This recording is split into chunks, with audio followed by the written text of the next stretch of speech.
성경을 읽다 보면 자연스럽게 생기게 되는 수많은 질문들이 있죠. 아담과 하와는 누구인가? 노아의 대홍수 같은 사건들이 실제 역사 속에서 있었던 건지, 그리고 성경 속의 사람들은 어떻게 살았었는지 등등, 이러한 질문들에 대해 대답을 찾기는 쉽지 않습니다. 그리고 해서 교회의 누군가에게 물어봐도 그냥 믿으면 되라는 답이 돌아오기 일쑤죠.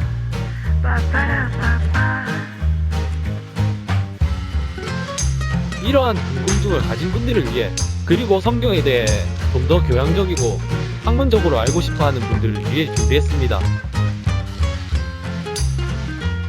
조금은 다른 관점으로 성경에 대한 이야기를 풀어가려고 합니다. 교회에서 알려주지 않는 성경 이야기 지금 시작합니다. 안녕하세요, 딴지입니다. 여름매미입니다. 하은입니다. 매미님 잘 지내셨나요?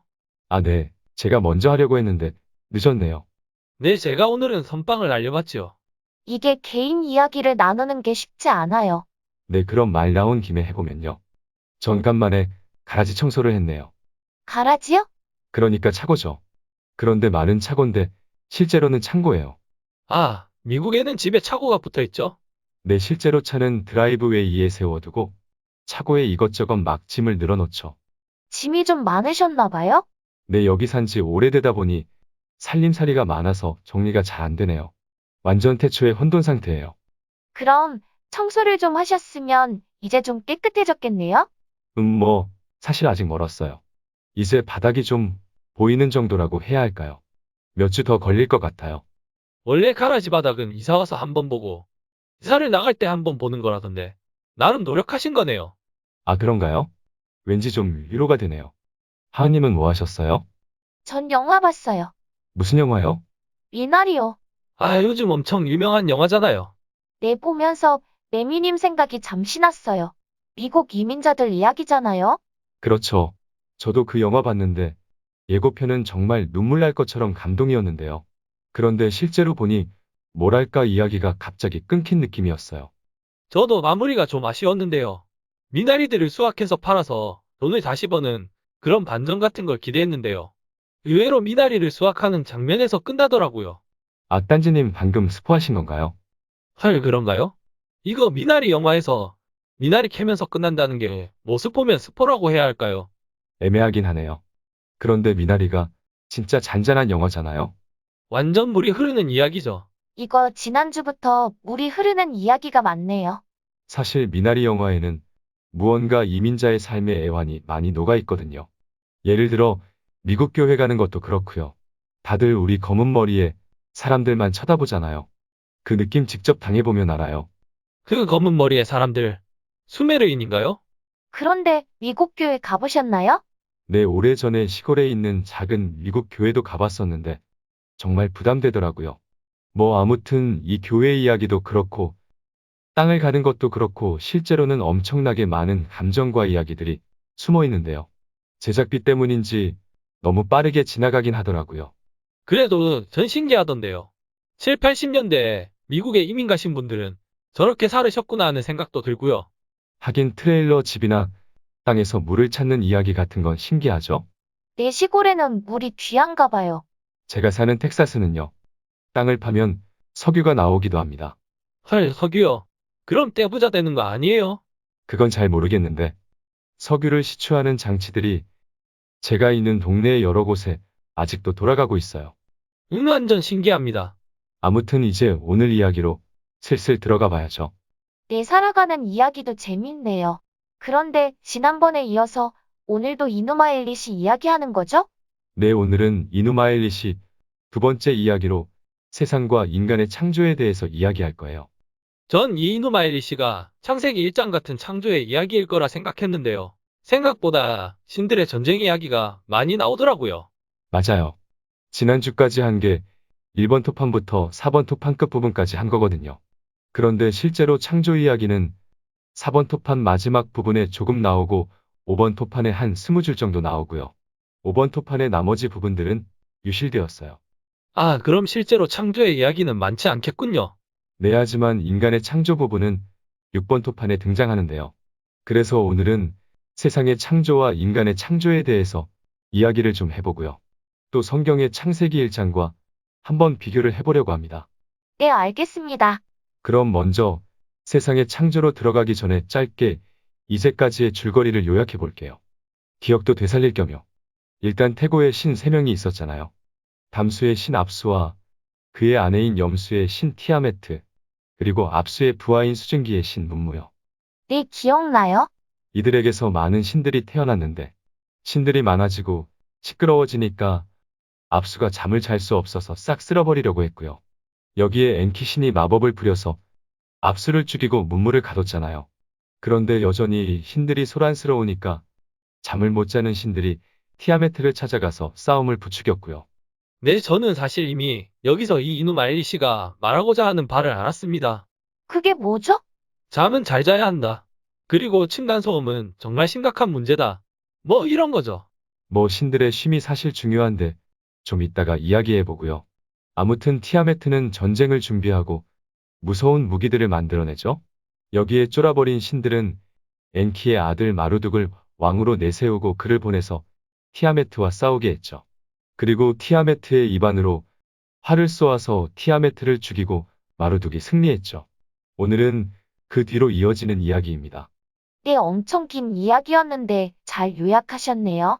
네, 그럼 나지님 일단 오늘 이야기 첫 부분을 들려주세요. 마루둑은 티아메트를 둘로 나눴다. 그리고 그 반쪽으로 하늘의 천장을 만들었고 빗장을 걸고 파수꾼을 세우며 그녀의 물이 도망치지 못하도록 할 것을 명했다. 마루둑은 하늘들을 걸으며 자세히 살폈다. 그리고 누딘무드가 거하는 처소 압수의 반대편에 좌정했다. 또한 마루둑은 압수를 측량하고 거기에 필적할 만한 에사라를 지었다. 에사라는 덮개 형태로 만들었고 이에 아누와 엘릴 그리고 에아가 처소를 정하게 되었다. 마루둑은 하늘의 위대한 신들의 별자리를 만들었다. 별들은 신들과 닮은 황도 12궁을 만들었고 사시와 연한을 정했다. 각 달에는 3개의 별자리를 만들었다. 별자리에 따라 한 해의 날수를 정한 뒤에 니비루의 자리를 만들어 책임을 단단히 주어서 나태해져서 잘못되지 않도록 하였다. 그는 엘릴과 에아의 별자리를 함께 만들었고 동편과 서편에 태양이 출입하는 문을 만들었다. 그리고 왼편과 오른편을 단단히 고정시킨 후 한가운데에 천장을 고정했다. 달은 빛을 내어 밤을 맡겼고 달에게 작은 왕관을 주어 일수를 알 수 있도록 달에게 명했다. 한 달에 한 번은 왕관을 쓰고 운행하라. 달의 시작에는 뿔 모양의 초승달로 땅 위로 떠서 유기를 알게 하고 7일째에는 왕관을 반만 써라. 매달의 보름에는 태양의 반대편에 뜨도록 하여라. 이거 뭐랄까? 귀엽네요? 귀엽다고요. 네, 창세기 1장은 뭐 웅장하잖아요. 말씀하시면 빛이 쫙 만들어지고 뭐 그런 거요. 그런데 이누마 엘리시의 창세는 마루둑 신이 뭔가 여기저기 재어보기도 하고 별자리도 천정에 고정시키듯 만들고요. 태양이 출입하는 문도 그렇고 달의 왕관 이야기도 그렇고 뭐 아기자기하네요? 네, 전반적으로 뭔가 좀 더 디테일하죠. 네, 그러네요. 그리고 창세기에는 그냥 달과 별을 만들고 밤을 주관하게 하고 끝나잖아요. 그런데 여기엔 달에게 왕관을 줘서 밤만 쓰면 반달이고요. 뭐랄까? 이야기가 아기자기하네요. 뭐 그래도 당시 사람들에게는 반달의 모양의 이유를 설명해주는 제법 진지한 이야기였을 것 같은데요. 네, 그렇죠. 그리고 방금 이야기에도 나왔지만 태양도 문이 2개 있잖아요. 한쪽으로 나와서 한쪽으로 사라지는 거요. 이게 일출과 일몰이죠? 고대인들은 대부분 이렇게 생각했을까요? 고대의 우주관에 대해서는 다음 주에 자세히 하긴 할 건데요. 이집트도 뭐랄까 이런 태양의 문 개념이 있었고 고대의 우주관들이 대부분 비슷하긴 합니다. 그런데 창세기와 왠지 비슷한 느낌이긴 합니다. 네, 저도요. 아까 제가 혼돈 상태에 제 가라지 이야기를 했잖아요. 창세기는 그 가라지를 정리하는 거랑 비슷한데요. 선반을 사고 공간을 정해서 어디에 뭘 넣고 하면서 차곡차곡 정리하는 느낌이에요. 사실 창세기가 각 날별로 먼저 프레임을 만들고 그걸 채워나가는 구조잖아요. 아, 그런 구조인가요? 네, 뭐 많이 알려진 해석으로 알고 있는데, 예를 들어 첫날 빛과 어둠을 나누고, 둘째 날 하늘과 땅을 나누고, 셋째 날 땅과 바다를 나누었잖아요. 그리고 넷째 날 하늘을 채울 해와 달과 별을 만들고, 다섯째 날 하늘과 땅을 채울 새들과 생물들을 만드시고, 여섯째 날 땅의 짐승들과 사람을 만드셨죠. 네, 그러고 보니 정말 차곡차곡 정리해가는 느낌이 나는데요. 맞는 이야기인 것 같아요. 여기에 비해 이누마 엘리시의 창세는 뭐랄까 아예 가라지를 짓는 느낌이라고 말할 수 있는 것 같네요. 그런 느낌이긴 하네요. 여기저기 재어보고, 천장에 별도 달고 빗장도 걸고, 단단하게 고정하고, 그런 표현들이 나오잖아요. 전 좀 특이하다고 느껴지는 부분이요. 처음에 티아메트를 반으로 나눠서 하늘의 천장을 만들었다고 했잖아요. 그리고 빗장을 걸고 파수꾼을 세워 물이 도망치지 못하도록 했다고도 했고요. 티아메트가 사실 물의 여신이잖아요. 그럼 창세기 1장처럼 물과 물을 나눈 것인가요? 창세기 1장에도 창공 아래에 물과 창공 위에 물로 나누고 이 창공을 하늘이라고 하잖아요. 물을 나누는 것은 비슷한 거죠. 전 가끔 이게 헷갈렸는데요. 그럼 하늘에 층이 있는 건가요? 고대인들의 우주관에서는 창공 위의 하늘이 신들이 거하는 하늘이고요. 아래의 하늘은 해와 달과 별이 매달려 있는 우리가 보는 하늘이죠. 이 창공에 대해서는 다음 주에 좀 더 자세히 이야기해 볼게요. 그런데 좀 생소한 용어들이 나오긴 하네요. 네, 예를 들어 에사라나 니비루 같은 단어들이 그렇죠. 일단 에사라는 땅인데요. 아까 이야기에선 땅을 덮개 형태로 만들었다고 했죠.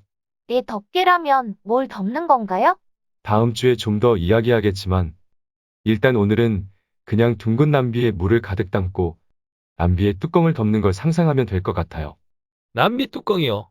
네, 일단 고대인들의 세계관은 땅 아래에 깊은 물이 있다고 상상했거든요.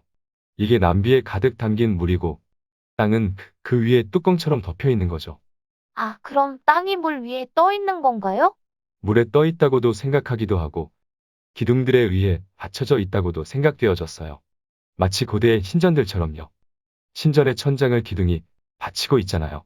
네, 그러게요. 그럼 이런 건축물들이 우주관의 모델이 될 수 있겠네요. 네, 그래서 다음 주에 우주관 하면서 신전 모델, 텐트 모델 이야기를 좀 더 해볼게요. 확실히 이런 창세의 이야기를 상상하기 위해서는 고대의 우주관에 대한 이해가 좀 필요하겠네요. 그러네요. 고대의 우주관을 먼저 이야기할 걸 그랬나 하는 후회가 좀 드네요. 뭐 그래도 일단 오늘은 대충 상상만 해봐도 되고요. 이 창세에 대한 부분은 다음 주에 보충 설명할게요. 네, 알겠습니다. 그런데 고대인들이 꽤나 밤하늘에 대해 관심이 많았던 것 같아요. 이런 별자리 이야기가 나오는 걸 보면요. 네, 이 별자리들이 사실 신들의 별자리였죠. 아까 니비루라는 단어가 목성인데요. 마르둑 신의 별이기도 합니다. 이런 별자리 이야기도 흥미롭네요. 확실히 고대인들은 별자리를 많이 관찰했던 것 같네요. 네, 그렇죠. 그런데 이 5번 토파는 이 해와 달과 별에서 끝나는 건가요? 네, 이후 부분은 유실되었죠. 사실 아직 만들 게 좀 남았잖아요? 동식물도 그렇고요. 네, 일단 인간의 창조는 6번 토판에 등장하니까 놔두더라도요. 동식물을 만드는 이야기는 이 분실된 부분에 있었을 것이라고 생각되어져요. 이는 언젠가 발굴이 되어서 나오면 좋겠네요. 네, 그런데 이 분실된 부분에 어떤 내용이 있었는가 유추해 볼 수 있는 고고학적 자료가 있는데요. 아, 그런 게 있나요? 네, 잠시만 소개해 보면요. 일단 고대근동 왕들의 정원 가꾸기에서 바빌론의 공중 정원에 대해서 이야기할 때 잠시 언급했는데요. 혹시 요세푸스가 공중 정원에 대해서 이야기할 때 근거로 들었던 베로수스라는 역사가 생각나세요? 그거야 당연히 생각 안 나죠. 그럴 것 같았습니다. 베로수스는 대략 기원전 3세기에 살았던 벨마루둑 신의 제사장이었습니다. 기원전 3세기면 신바빌론이 망하고 한참 뒤잖아요? 그때도 마르독 신의 제사장이 있었나요? 혹시 마지막 제사장 이런 거 아니죠? 뭐 마지막까지는 모르겠고 이 베로수스가 바빌론에 대한 역사 기록을 좀 많이 남겼는데요. 이분의 글에 이 이누마 엘리시와 매우 싱크로율이 높은 이야기가 등장합니다. 일단 책에서 소개된 내용을 좀 간추려서 소개해 볼게요. 아, 우리 바빌로니안 제너시스라는 책을 참고로 한다고 했죠? 네, 맞아요. 지난주에 이야기했는데 오늘은 처음에 이야기를 나눴나 보네요. 우리가 이야기하는 내용이 알렉산더 하이델의 바빌로니안 제너시스라는 책을 중심으로 하고 있죠. 딴지님이 한번 읽어주실래요? 벨마르둑신이 그 여자를 둘로 쪼개서 하늘과 땅을 만들었다고 했다. 또한 제우스로 알려진 벨은 어둠을 둘로 나누어서 하늘과 땅을 나눴다. 하지만 생명체들은 빛의 힘을 감당하지 못하고 사라졌다. 그래서 땅은 황폐해졌고 어떤 열매도 맺혀지지 않았다. 벨은 한 신의 목을 베게 했고 피를 흙과 섞었다. 그리고 공기를 견딜 수 있는 인간과 동물을 만들었다. 그리고 벨은 별과 태양과 달과 5개의 행성을 만들었다. 오, 신기한 이야기들이 등장하네요. 생명체들이 빛을 감당하지 못해 사라졌다 같이요. 그리고 인간과 동물을 만들었다는 이야기도 나오고요. 그런데 이게 100% 이누마 엘리시 이야기는 아닌 것 같긴 하고요. 여기저기 바빌론과 수메르의 창세 이야기들이 섞여 있어요. 하긴 조금 다른 느낌이긴 하네요. 그리고 읽어드린 이야기가 사실은 인용의 인용을 거친 거라서 좀 많이 이야기가 달라졌을 수도 있어요. 아, 그럼 딱 베로수스가 쓴 원본은 아니라는 거네요. 네, 사실 베로수스가 쓴 글을 알렉산더 폴리히스토라는 분이 인용을 했고요. 또 이걸 유세비우스가 인용해서 연대기라는 책에 적어 넣었는데요. 이 연대기라는 책도 분실되어서 현대에는 전해지지 않아요. 그런데 기원 후 8세기 콘스탄티노플의 신첼로스라는 수도사가 이 유세비우스의 연대기의 이 부분을 인용한 기록이 남아있는 거죠. 헐, 최소한 4단계를 거친 거네요. 뭐 그래서 일단 이런 이야기도 있을 수 있겠구나 하고 참고만 하시면 될 것 같습니다. 네, 알겠습니다. 그리고 마루둑신의 창조 이야기는 다른 토판들에서도 나오는데요. 1882년 시파에서 호르머즈 아삼에 의해 발굴된 창세 이야기의 일부분을 한번 제가 읽어볼게요. 신들의 집과 그들의 처소인 성전이 지어지지 않았고 모든 땅은 바다였다. 마루둑이 수면 위로 갈대로 뼈대를 건설하고 진흙을 만들어 그 위로 부었다. 신들이 기꺼이 거할 곳을 만들기 위해 마루둑은 인간을 만들었다. 아루루가 인간의 씨앗을 그와 함께 만들었고 20칸의 짐승들과 생물들을 만들었다. 그는 티그리스와 유프라테스 강을 만들었고 이름이 어울리게 정해졌다. 아루루는 풀을 만들었고 갈대밭과 나무숲을 만들었다. 벌판에 녹색 식물들을 만들었고 땅 위에 소와 송아지와 양과 양떼를 풀어놓았다. 과수원과 숲을 만들었다. 마루둑신이 바다의 경계에 뚝을 쌓아 올렸고 늪지를 마른 땅이 되게 하였다. 그리고 거기에 갈대밭과 나무를 심었다. 벽돌이 놓여졌고 집들과 도시가 만들어졌다. 그가 만든 도시에 생물들이 놓아졌다. 니프르가 지어졌고 에카루가 지어졌고 우르크와 에아나가 만들어졌다. 확실히 마루둑신이 모든 것을 만드는 창세 이야기가 그 당시에는 많이 알려졌었던 것 같네요. 그런데 뭐랄까 이노마일리시와는 살짝 다른 느낌이긴 한데요. 일단 스펙트럼이 살짝 작다고 해야 할까요? 예를 들어 궁창이나 해와 별들의 이야기는 안 나오네요. 내 이 이야기가 좀 더 오래된 버전이고 에리드에서 나왔던 창세 이야기와 유사하긴 한데요. 저도 이누마엘리시가 좀 더 우주적인 신의 개념인 것 같긴 해요. 그럼 뭔가 수메르에서 바빌론을 거치면서 좀 더 확장된 느낌이라는 거네요. 네, 그런 느낌입니다. 갈대로 뼈대를 만들고 흙을 바르고 하는 건 사실 수메르 사람들이 뭔가를 만드는 걸 모델로 하는 것 같은데요. 이누마엘리시처럼 전문 건축가 느낌은 아니에요. 저는 개인적으로 전에 다른 창세 신화도 그랬던 것 같은데 땅 위에 소와 양들을 풀어놓았다는 표현에서 꼭 마인크래프트 같은 생각이 나더라고요. 아, 마인크래프트도 그냥 벌판에 야생소와 야생양들이 있죠. 그런데 고대인들은 그랬을 것 같아요. 그냥 야생에 가면 그런 가축들이 있었을 것 같고요. 신이 만들어서 갖다 놨다고 생각했을 수도 있을 것 같아요. 네, 자 그럼 이제 인간의 창조를 다룬 6번 토판으로 넘어가는데요. 6번 토판은 마루둑이 신들의 불평을 듣고 인간을 만드는 이야기로 시작합니다. 신들의 불평이라면 아마 노역에 관한 것이겠네요. 네, 지난번 다른 신화들에서도 비슷한 내용들이 나왔었죠? 네, 그럼 5번 토판의 유실된 부분에는 신들이 불평하는 이유도 기록되었겠네요. 예리하신데요? 그럴 것 같습니다. 아마 신들의 노역 이야기와 그로 인한 불평이 기록되었겠죠? 그럼 일단 한번 들어볼게요. 마루둑이 신들의 불평을 듣고 기발한 무언가를 만들자는 생각이 들었다. 그는 에아에게 이 생각을 전했다. 그의 마음에 떠올랐던 계획은 다음과 같다. 피를 만들고 뼈가 있도록 할 것이다. 룰루를 만들 것이고 인간이 그 이름이 될 것이다. 그렇다. 나는 룰루, 즉 인간을 만들 것이다. 인간은 신을 섬길 것이고 신들이 쉴 수 있게 될 것이다. 또한 신들의 지위를 정할 수 있을 것이다. 그들은 동일하게 존중을 받겠지만 두 부류로 나눠질 것이다. 에아는 마루둑에게 대답하려 입을 열고 신들을 구원하는 방법에 대해 생각을 바꾸게 했다. 그들의 형제를 데려오라. 그를 죽여서 인간을 만들어라. 위대한 신들이 이리 모이게 하라. 죄를 지은 자를 데리고 나와 판결하도록 하게 하라. 마루둑은 신들을 둘러 모았다. 그리고 그들에게 명령하고 방법을 알려주었다. 신들은 그의 말을 경청했다. 왕이 말을 전달하자 이눈나키들이 대답했다. 진실로 저희가 당신에게 했던 말이 이루어졌습니다. 마루둑이 말했다. 이제 나 자신을 걸고 진실로 말하노니 이 전쟁을 만들어낸 이가 누구냐? 누가 티아메트를 부추겨서 전쟁을 준비하고 반란을 일으키게 했느냐? 이 전쟁을 만들어낸 이를 데리고 나와라. 내가 그를 벌하리라. 이눈나키의 위대한 신들이 대답했다. 하늘과 땅의 왕이시며 신들의 모사이신 주님이시여. 킹고가 이 전쟁을 만들었습니다. 그리고 티아메트에게 모반하게 하고 전쟁을 준비하게 하였습니다.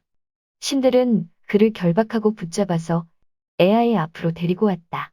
그에 대한 벌은 동맥을 끊는 것이었고 그 피로 신들은 인간을 만들었다. 에아는 인간에게 신들을 위해 봉사할 의무를 부과하였고 신들을 자유하게 했다. 현명한 에아가 인간을 만들었고 인간에게 신들에게 봉사할 의무를 부과하였다. 뭐 역시나 인간은 신들에게 봉사를 하는 의무를 지고 태어났네요. 네, 그리고 인간 창조의 전반적인 부분은 다른 수메르의 창세 신화들과도 제법 비슷하네요. 특히 신들의 피로 인간을 만드는 거요. 그런데 지난번에는 신을 죽여 신의 살과 피를 흙에 섞어서 인간을 만들었잖아요? 이누마 엘리시에는 그냥 피로 만드네요? 네, 오늘 읽은 버전은 저는 피로 만드는 것인데요. 다른 버전의 이누마엘리 신은 니누르 상여신이 죽은 신의 피와 살을 가지고 만들었다고 기록되어 있기도 합니다. 아, 그럼 버전마다 조금씩 달라지는 거네요. 네, 그런데 전반적으로 내용은 비슷하죠. 네, 그러네요. 그리고 이누마엘리 시에는 안 나오지만 어떤 창세 신화들에는 최초의 인간의 이름이 등장하기도 합니다. 오호, 최초의 인간의 이름이 뭔가요? 기원전 800년경으로 추정되는 아수르에서 발견된 토판에는 최초의 인간들을 신의 피를 진흙에 섞어서 만들었는데 그들의 이름을 울리가라와 잘갈라라고 했다고 나와요. 울리가라와 잘갈라요? 이게 혹시 아담과 하와처럼 남자와 여자인가요? 그건 잘 모르겠네요. 하지만 이게 인간이 생육하고 번성하기 위한 게 아니라 신들을 섬길 두 명의 하인이라는 것이거든요. 두 명의 하인이요? 네, 비슷하게 니느웨에서 조지 스미스가 발굴한 토판에 나온 내용이 있는데요. 하은님이 읽어주실래요? 신들이 모여 모든 것을 창조하셨을 때 하늘을 만드시고 땅을 만드신 후 살아있는 생물들을 만드셨다. 벌판의 소들과 짐승들, 그리고 도시의 짐승들을 만드셨다. 니니기코가 두 명의 하인을 만드시고 다른 모든 생물들보다 더 위대하게 만드셨다. 참고로 이 니니기쿠 신이 에아, 즉 엔키 신입니다. 엔키씨는 이름이 많기도 하네요. 확실히 여기도 두 명의 하인을 만들었다고 하네요. 그런데 이 토판에서 특이한 점은 인간을 다른 모든 생물보다 더 위대하게 만들었다는 거네요. 네, 이 부분은 왠지 창세기와 비슷한 느낌이 나죠. 내 창세기도 땅을 정복하고 모든 생물들을 다스려라라고 말씀하시잖아요. 네, 그리고 이누마 엘리시와 창세기에서의 인간의 창조는 창조의 가장 마지막 단계잖아요. 그만큼 중요하게 다뤄지는 거지요. 그리고 일단 신의 피나 살이 섞여서요. 인간이 다른 생물들과 다른 영적인 존재인 것도 다른 부분인 것 같네요. 그렇죠. 창세기에도 하나님이 흙으로 사람을 빚으시고 코로 생기를 불어넣으셨다고 하잖아요. 인간을 다르게 창조한 부분은 확실히 다른 것 같네요. 네, 그럼 이누마 엘리시와 창세기에 대해서 이제부터 조금 더 비교해 볼게요. 먼저 책에서 하이델은 일단 이누마 엘리시와 창세기 모두 대략의 창조의 흐름이 비슷하다고 말해요. 예를 들어 혼돈 상태에서 빛, 궁창, 하늘과 땅, 광명, 동식물, 인간, 안식으로 이어지는 전체적인 흐름이 비슷하다는 거죠. 이해가 가긴 해요. 이누마 엘리시의 동식물의 창조가 나오진 않지만 혼돈에서 시작해서 인간으로 마무리되는 창세의 흐름은 비슷한 것 같네요. 네, 그래서 하이델은 이러한 줄거리 일부가 비슷하고요. 또한 태고의 물이 지구의 구성요소를 담고 있는 관념이나 궁창이 태고의 물을 나눠서 생겼다는 생각이나 해와 달과 같은 광명체가 있기 전에 빛이 있었다는 점이 일단 공통적이라고 지적해요. 좀 한 번에 소화하긴 어려운데 좀 자세히 살펴볼 수 있을까요? 네, 그럼 좀 하나하나 들여다볼게요. 일단 신과 물질에 대해서 살펴보면요. 이누마 엘리시에서 신은 물질과 동시에 공존하죠. 마치 몸과 영혼처럼요. 예를 들어 티아메트는 바닷물이란 물질인 동시에 신인 거잖아요. 압수는 민물이고요. 그리고 참고로 어떤 수메르의 토판들에는 신들이 물질과 분리되면 어떤 동물의 모양으로 형상화가 되었다고 해요. 예를 들어 티아메트에 분리된 영혼은 낙타의 모습으로 형상화가 되고요. 엘릴은 야생 당나귀고요. 아누는 자칼로 형상화된다고 하네요. 이건 영화 골든 콤파스의 대문과 같은데요? 그러네요. 혹시 골든 콤파스가 이걸 참고한 걸까요? 그건 모르겠지만 그 연결도 흥미롭네요. 아무튼 이누마 엘리시에선 이렇게 신과 물질이 공존하는데요. 하지만 창세기에는 하나님은 어떤 물질이 아니고 물질 자체를 창조하는 부분이 일단 다릅니다. 그러네요. 하나님은 일단 물질과 별개로 존재하시는 분이시죠? 그리고 태초의 혼동 상태를 비교해보면요. 이누마 엘리시에는 태고의 신들인 압수, 문무, 티아메트가 있을 때가 원초적 혼란 상태인데요. 아직 하늘이 이름도 없고 아무것도 없고 신들의 운명도 정해지지 않았을 때 태고의 신들이 물을 섞고 있었다고 했잖아요. 비슷하게 창세기에는 땅이 황량하고 흑암이 깊음 위에 있다고 말하죠. 네, 이 부분은 비슷하군요. 그리고 창세기에서 하나님의 신은 수면을 운행하셨다고 하잖아요.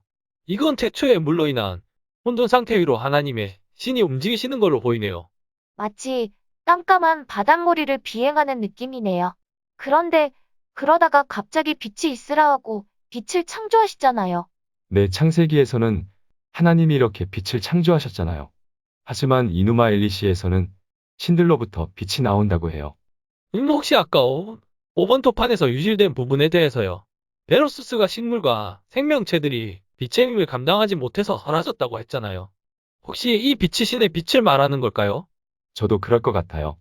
아직은 태양이 창조되기 전이거든요. 그럼 확실히 태양과 달과 별이 만들어지기 전에 신으로부터 인한 빛이 있다는 건 비슷하네요. 네, 그리고 또 비슷한 부분이 궁창인데요. 아까도 나왔지만 티아메트를 나눠서 궁창을 만들었죠. 네, 그리고 창세기에서도 물과 물을 나눴고요. 궁창 위의 물과 궁창 아래의 물로 나눴죠.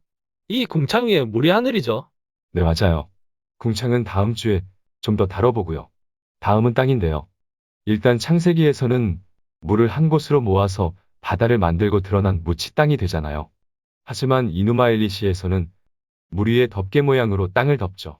아까 말씀하신 남비 뚜껑이요. 네, 남비 뚜껑이요. 에사라라고 나왔는데요. 이것도 다음 주에 좀 더 다뤄볼게요. 그리고 또 특이한 점은 신들의 거처를 하늘에 마련하는 건데요. 창세기에는 이 거처 이야기가 나오지 않아요. 그러네요. 그럼 하나님은 어디에 계시는 거죠? 우리 마음속에. 헐, 물론 농담이고요. 구약에는 하나님도 비슷하게 하늘에 계신다고 생각되지 않았나요? 창세기에는 나오진 않지만요. 네, 그런 것 같아요. 고대 이스라엘 사람들도 하나님이 하늘에 계신다고 생각했던 것 같습니다. 그럼 그 다음으로 해와 달과 별인데요. 이누마 엘리시와 창세기 모두 이 부분은 자세히 나오죠. 네, 아까 다리 왕관을 썼다 벗었다 했잖아요. 이걸로 사시와 연한을 알게 했다고 했고요. 내 창세기도 사시와 연한을 알게 하기 위해 광명들을 만들었고 큰 광명인 해로 낮을 주관하고 작은 광명인 달로 밤을 주관하게 했다고 했죠. 그런데 아까 신들의 별자리를 만들었잖아요. 창세기에서는 그런 별자리 이야기는 나오지 않네요. 네, 맞아요. 그 부분도 조금 차이가 나고요. 그리고 계속해서 동물의 창조를 살펴보면요. 일단 수메르의 창세 신화들은 신들이 땅에 작은 동물들을 만들어내었고 그 땅을 풍성하게 했다는 표현이 나오고요. 거기에 걸맞게 영양들과 당나귀들 그리고 사막에 네 발 짐승을 두었다고 하죠. 내 창세기도 비슷하게 흙으로 각종 동물들을 지었다고 하잖아요. 그런데 그건 2장 같은데요. 1장에서는 자세히 보면 땅이 동물들을 내는 걸로 나와요. 그런데 땅이 낸다는 건 사실 흙일 것 같고 또 1장에서도 하나님이 종류대로 만드셨다는 이야기가 나오긴 하는데 결론적으론 같은 이야기일 것 같긴 해요. 아, 그런데 이 동물의 창조 순서가요. 창세기 1장과 2장이 다르다고 하는 이야기가 있더라고요. 순서가 다르다고요? 네, 일단 1장에서는 사람을 만들기 전에 동물을 만들잖아요. 하지만 2장에서는 아담을 만든 후에 동물을 만들어 데려오시잖아요. 아담이 이름을 붙이고요. 이 부분은 나중에 창세기 1장과 2장을 비교할 때 다시 다뤄보죠. 뭐 사실 생각보다 중요하지 않을 수도 있고요. 그런데 가끔 성경에 대해서 공격하시는 분들이 이 이야기 많이 하더라고요. 그런데 사실 심지어 수메르나 바빌론의 창세 이야기에도 이 순서는 좀 뒤죽박죽이기도 합니다. 당시에는 신하들은 창조의 순서에 그다지 신경 쓰지 않은 것 같아요. 그리고 창세기 1장과 2장은 좀 다른 소스에서 나온 이야기들이기도 하고요. 내 하나님의 호칭도 다르다는 이야기도 있고요. 네, 엘로힘이냐, 야훼 엘로힘이냐의 차이도 있죠. 아무튼 이 이야기는 다음의 이야기를 좀 더 해보죠. 네, 알겠습니다. 그럼 넘어가서요. 인간의 창조 부분은 사실 아까 좀 이야기하긴 했는데 흙으로 만들어서 생기를 불어넣는 것과 신의 피와 살을 흙에 섞어 만든 부분이 차이긴 한데요. 뭐 결론적으로 인간이 생명이 된 것은 비슷한 것 같습니다.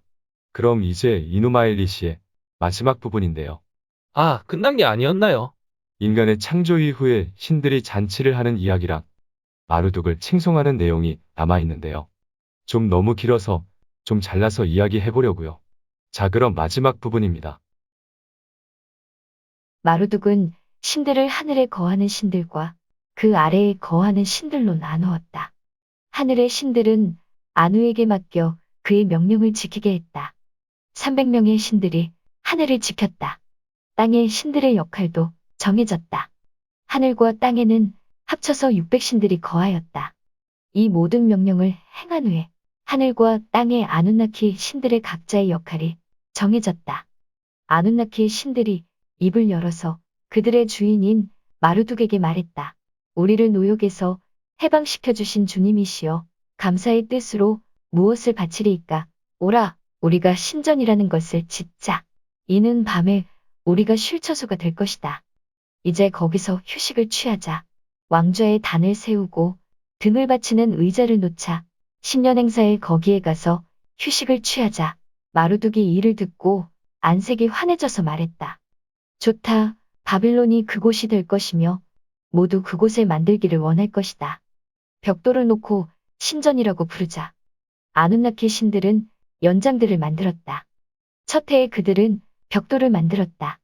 두 번째 해가 되었을 때 그들은 이사길라의 머리를 높이 들어 압수와 높이를 맞추었다. 신들이 압수의 높은 탑을 만든 후에 마루둑과 엘릴과 에아를 위한 거처를 만들었다. 마루둑은 신들 앞에서 위풍당당하게 거기에 앉았다. 신들은 땅의 기초에서 그곳에 뿔을 올려다보았다. 신들이 이사길라 신전을 완성한 뒤 자신들을 위한 성지를 만들었다. 모든 신들이 모여들었고 신들은 그들이 처소로 지은 높은 성지에 앉았다. 마루둑은 신들과 그의 선조들을 위한 연회를 열었다. 아, 신전을 만드는군요. 내 신들을 노역에서 해방시킨답니로 신들이 신전을 만들죠? 네, 그리고 바빌론에다가 만드네요. 네, 그리고 그 신전들이 바로 신들이 거하는 거처인 거죠. 이전에 바빌론의 이사길라에 거하시는 마루둑 신이라는 구절이 나왔잖아요. 내 의식에 기원할 때 축기 주문에 사용되는 단어였죠. 네, 그럼 마루둑 신이 신전에 거하신다고 사람들은 생각했던 것 같네요. 네, 일단 하늘 위에 거처가 있고 또 땅에도 신전이라는 거처가 있는 거죠. 그런데 이 신전에 신들이 앉는 왕자가 있네요. 네, 지난번에 함무라비 법전에도 마르둑 신이 왕좌에 앉아있는 부조가 있었잖아요. 땅의 진정한 주인이 신들이고 왕은 신들을 모시는 자라는 게 그 당시 생각이었던 것 같아요. 그런 개념은 왠지 구약에도 좀 등장할 것 같아요. 네, 뭐랄까 신들이 각자 통치하는 영역이라는 개념이 있었던 것 같고요. 땅의 주인의 개념이었던 것 같아요. 예를 들어 레위기 25장에는 토지는 영구히 팔지 말 것은 토지는 다 내 것임이라. 너희는 거류민이요 동거하는 자라고 말하고 있죠. 아, 그러네요. 하긴 수메르의 신들도 각자 수호하는 도시들이 있었죠. 그러고 보면 수호신이 아니라 땅의 주인들이네요. 어쨌든 티아메트도 없앴고요. 인간을 만들어서 신들을 노역에서 해방도 했고요. 답례로 신전도 지었죠. 그리고 이 이누마엘리시는 마지막으로 신들이 모여서 연회를 여는 것으로 끝납니다. 뭐랄까 엔딩답네요. 이게 하이델 교수는 신들의 쉼이라고 해서 창세기의 7일째 쉼과 비교하기도 합니다. 두 이야기 모두 쉼이 있었다는 거네요. 네, 그리고 이 연회에서 마루둑을 50개의 이름으로 부르며 칭송하면서 마무리합니다. 50개의 이름이요. 네, 이름들이 되게 복잡해요. 몇 개만 예를 들어볼게요. 예를 들어 아릴루갈 딘머랑키아라는 이름은 모든 신을 돌보는 신이라는 뜻이고요. 뭐라고요? 나릴루갈 딘머랑키아요. 이거 뭐 발음하기도 힘들고 혹시 매미님이 만들어낸 이름은 아니죠? 아닙니다. 또 남틸라쿠라는 이름도 등장하는데요. 그 뜻은 생명을 복원한 자예요. 그리고 남슈브라는 이름도 등장하는데 우리의 길을 밝힌 자라는 뜻입니다. 아무튼 이렇게 해서 이누마엘리시에 대한 대강의 내용이 끝났고요. 짧게 토론을 하나 하고 마무리하려고 합니다. 토론 주제는 창세기가 이누마엘리시를 차용했을까 하는 거예요. 일단 저희는 창조적 차용 정도로 생각하고 있긴 하죠? 네, 그런데 이 문제가 꽤 심각하게 받아들여지기도 하죠. 이 책에서는 여기에 대해 세 가지 입장으로 정리하는데요. 먼저 창세기가 반대로 바빌론 문학에 영향을 주었다는 거고요. 이건 사실 별로 받아들여지지 않는 입장이긴 합니다. 일단 연대가 많이 다르잖아요. 그리고 바빌론 문학은 고대 수메르 문학에서도 영향을 받은 것 같고요. 네, 물론 그렇죠. 그럼 넘어가서 두 번째는 바빌론 문학이 창세기에 영향을 주었다는 거예요. 이건 많은 학자들이 지지하는 입장이긴 합니다. 저도 같은 입장이긴 한데요. 전에 매미님도 말씀하셨지만 문학끼리 영향을 주고받는 것은 정말 자연스러운 일이거든요. 그리고 고대 근동 사람들은 비슷한 우주관과 가치관들을 가지고 살았을 거라고 생각도 들고요. 이게 우위의 문제는 아닐 것 같아요. 네, 저도 동의하는데요. 일단 고대 이스라엘 사람들이 수메르의 문화를 접한 거는 오래 전부터인 것 같아요. 예를 들어 여호수아 7장 21절에는 신할에서 만든 아름다운 외투한 벌이라는 구절이 나오는데요. 여기서 신할이 바로 수메르죠? 아, 그럼 교역을 했던지 아니면 수메르의 문화를 잘 알고 있었다는 거네요. 그렇죠. 또 일신교의 시작에서 다룬 아케나톤 왕의 새로운 수도였던 이집트의 아마르나 생각나세요? 거기서 발굴된 토판에는 수메르의 에레시키갈려 신이나 아다무 설화를 학생들이 배웠던 기록이 있어요. 이집트까지 수메르의 문학이 전해졌다는 건 그 중간에 있는 레반트에도 분명 전해졌을 거라고 볼 수 있겠네요. 네, 이집트에 분명히 이 이야기들이 퍼져 있었고 여기서 고대 이스라엘로 전해졌을 수도 있고요. 또 한 가지 예를 들어본다면 이전에 아시리아 하면서 다뤘던 나뮤다의 히스기야 왕이 병이 들었을 때 바빌론 왕이 사신도 보내왔거든요. 아, 그럼 나뮤다와 바빌론이 가까웠었군요. 그 당시 신아시리아에 함께 대항하는 동맹 관계였던 것 같은데요. 네, 그럼 분명히 이것저것 영향을 받았을 것 같네요. 더구나 신바빌론은 압류다를 멸망시키고 사람들을 포로로 끌고 갔잖아요. 그러면 고대 이스라엘 사람들이 바빌론의 문화를 거기서 접했을 수도 있죠. 그렇죠. 그럼 세 번째 입장은 바빌론 문학과 이스라엘 문학 모두에 영향을 주었을 제3의 소스가 있을 수도 있다는 건데요. 이 제3의 소스는 바로 우가린 문학이죠. 엘과 바알의 이야기 말인가요? 네, 지난번에 바알도 바다의 얌과 싸웠다고 했잖아요. 그리고 성난 바다에 내려치는 번개는 메소포타미아보다 지중해 쪽이라고 했죠? 네, 생각나네요. 전 그리고 수메르의 창세 신화랑 바빌론의 창세 신화가 좀 차이를 보이는 게 바로 티아메트와의 싸움이라고 생각되거든요. 다른 수메르의 창세 이야기에는 신들의 전쟁 이야기가 이렇게 등장하지는 않잖아요. 그 말도 충분히 일리는 있는 말이긴 하죠. 수메르의 창세 신화는 그냥 신들이 노역에 지쳐서 인간들을 만들었고 대홍수가 있었다였잖아요. 그런데 이누마 엘리시에는 대홍수가 등장하지 않는군요. 그럼 우가릿의 신들의 전쟁 이야기가 전해졌을 수도 있겠네요. 뭐 아직은 근거가 많지 않아서 그냥 저도 생각만 해보는 정도이긴 하고요. 그리고 우가린 문학이 바빌론과 수메르 문학에 영향을 주었다는 이야기도 물론 있습니다. 우가린 문학은 사실 성경에도 분명히 영향을 준 것 같은데요. 예를 들어 성경에 등장하는 엘이나 바엘과 같이요. 오히려 메소포타미아의 문학들보다 더 많은 영향을 준 것 같은 느낌이에요. 성경 속의 우가린 문학의 영향은 사실 분명하긴 하니까 곧 다루게 될 것 같고요. 아무튼 이 세 가지 입장으로 정리해봤는데 어떻게 보시나요? 글쎄요. 일단 유사점이 많이 발견되니까요. 영향은 분명히 있었다고 보여집니다. 그리고 당시 고대 근동 사람들이 다 비슷한 세계관을 가지고 살았잖아요. 이런 창세 신화는 분명히 그러한 세계관을 기반으로 쓰여졌을 것 같고요. 그래서 누가 누구를 차용했다는 문제라기보다 모두에게 익숙했던 이야기라고 저는 생각해요. 익숙한 이야기지만 창세기는 주제 부분에서 분명한 차이를 보여주고 있잖아요. 그렇죠. 뭐랄까, 좀 더 인간을 중심으로 하고 인간과 소통하려는 하나님. 그런 느낌이긴 합니다. 이 책에서도 이누마 엘리시는 신의 관점으로, 창세기는 인간의 관점으로 쓰여졌다고 말하긴 합니다. 일단 뭐 인간을 노예로 만들지는 않았잖아요. 창세기 2장에서 나오듯이 하나님의 동산에서 하나님과 동행하며 사는 존재로 만들었고요. 하나님도 인간에게 많은 관심을 보여주셨죠. 네, 이런 분명한 차이점들은 그냥 간과하기엔 꽤 큰 부분이긴 합니다. 네, 저도 동의해요. 그럼 오늘 이야기는 대충 이 정도에서 마무리하면 될 것 같은데요. 네, 오늘도 긴 이야기를 했네요. 우리 다음 주에도 이누마 엘리시 3부 할 거죠? 네, 다음 주에는 이누마 엘리시와 고대 근동의 우주관에 대해서 다루려고요. 네, 재밌을 것 같아요. 네, 저도 고대인들의 세계를 이해해 볼 수 있는 시간이 될 것 같네요. 네, 그럼 기대하시고요. 다음 주에 뵙겠습니다. 네, 안녕히 계세요.